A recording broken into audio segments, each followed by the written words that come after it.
من هنا خلينا نتكلم عن الخطوات العملية لكل امرأة بتشوفنا النهاردة أو لكل حد عارف إنه عصبي، إنه بيغضب غضب شديد جدا. الخطوات العلاجية اللي تخلينا نتخلص من هذه الصفة، وهل الخطوات دي بتاخد مدة زمنية طويلة ولا لأ، وهل أقدر أعملها لوحدي ولا محتاج مساعدة؟ خلينا نبدأ بالخطوات الأول.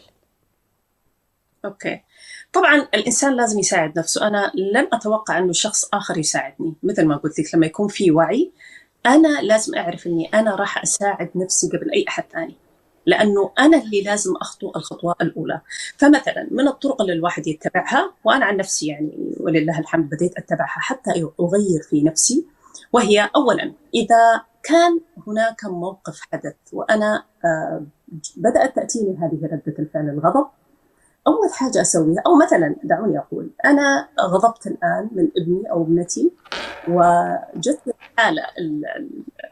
حالة الغضب الشديد، فأول حاجة أسويها مثلا إني أنا أبعد.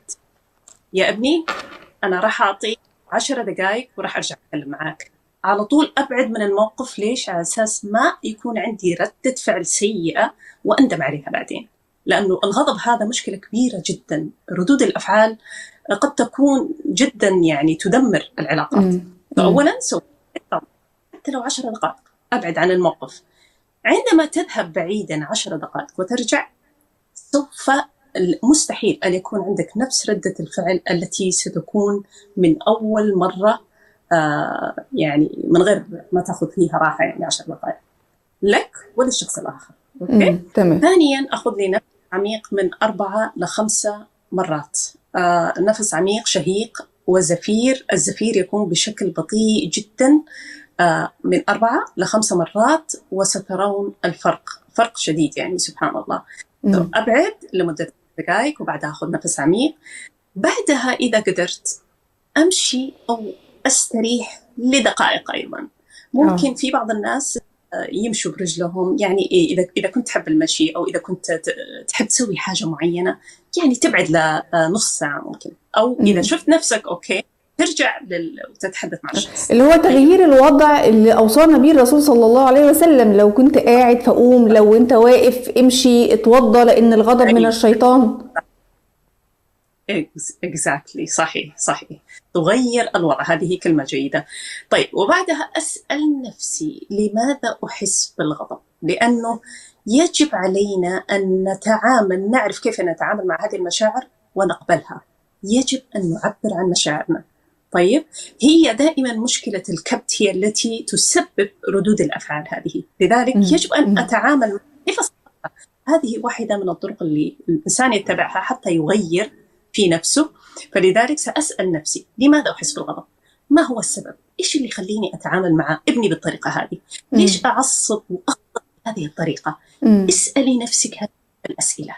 طيب، عبري عن مشاعرك. تعبير عن مشاعر قد يكون بالكلام، قد يكون بالكتابة. إذا أنت ما تحبي تحكي مثلا، جيبي لك ورقة وقلم وخلاص اكتب وقولي أي حاجة أنت تبغى، بس خلي هذه المشاعر ليش؟ لأنه المشاعر المكبوتة سوف تخرج في يوم من الأيام بشكل سلبي ولن تترك بانفجار. لذلك بانفجار ستخرج بشكل بردة فعل سلبية جدا، وقد تضرك وتضر الآخر.